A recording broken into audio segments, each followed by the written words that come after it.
Okay, Meg. Hey Pat, how are you? Good. Bit going on at the SCG today, by the sounds of it. Yeah, always something happening. You ready to get into it? Let's do it.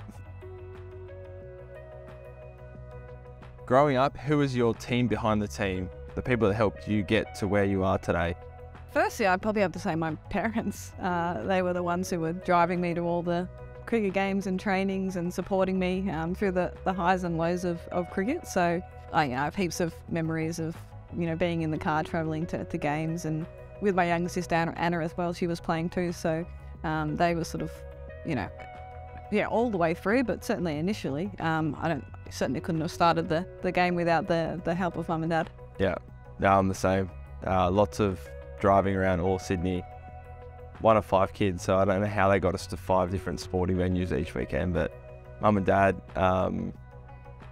brothers obviously, they probably had the biggest influence because I was playing in the backyard every day with my brothers.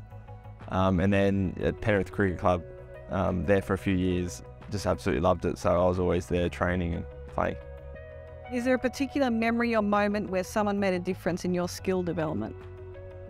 From probably 15 to when I debuted for Australia at 18, I felt like kind of every year I just got that little bit better. I was part of a New South Wales under 17 side here when I was kind of 16. I did a full pre-season and I felt like I got better a lot quicker there.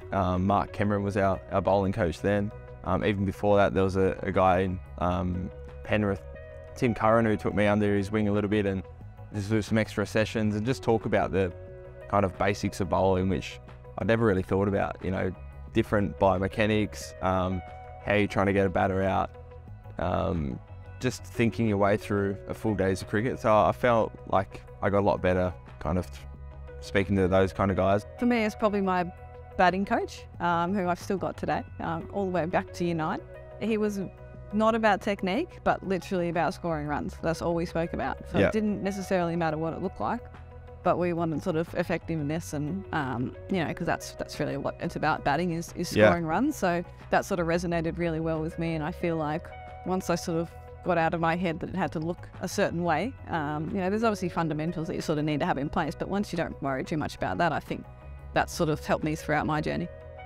How important is the technology in today's game, and how does it affect the way you train and play? Yeah, technology plays a really big role now, and it's a very important part of our preparation, reviewing things, like how it's all going, what can we do differently. Every player sort of uses it to a different degree, but it's always there. And the good thing is you can use it as much or as little as you like. And it can get very specific, or it can be pretty general. So it sort of caters to everyone's needs the sort of technology that we use, and it just means you can be really planned in what you're doing and specific, so that you can be as ready as you can be to go out and sort of let your instincts take over a bit, which I think is an important part of it too. But it absolutely, we use it as a team a lot, and it absolutely helps us to be able to be successful. Yeah, and even in the dozen years or so I've been playing the tech around the GPS data.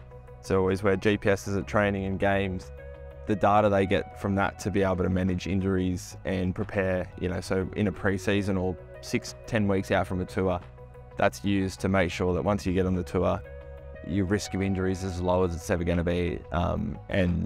We've seen lots of injuries that used to be really common and now becoming less and less common, and that's all on the back of really good data. What part does technology play in your role as captain and in helping your team behind the team drive progress and success both on and off the field? We play all around the world, and what makes it different from other sports is the pitch can be so varied, from here at the SCG to India to England, and there's subtle differences that we can kind of pick up from playing there a lot, but it's sometimes hard to go more than just a gut feel on what the pitch is doing, which players are going to be best suited to that pitch. So where data is really helpful is getting the ball tracking data and looking at the bounce, the seam movement, the swing, the speed on the wicket, the amount of spin. That's really, really good data, and I think you can look at historically what's worked on those types of wickets and then kind of match that up with your current players and who might be best used at certain parts of the game. So, you know, it doesn't override every decision, but it's really good info to have at the back of my mind. Or say a player's getting on top of you, knowing that you've got that kind of bank of evidence that no, we're on the right plan, they're just having a really good day, that's okay. I find that really helpful as a captain.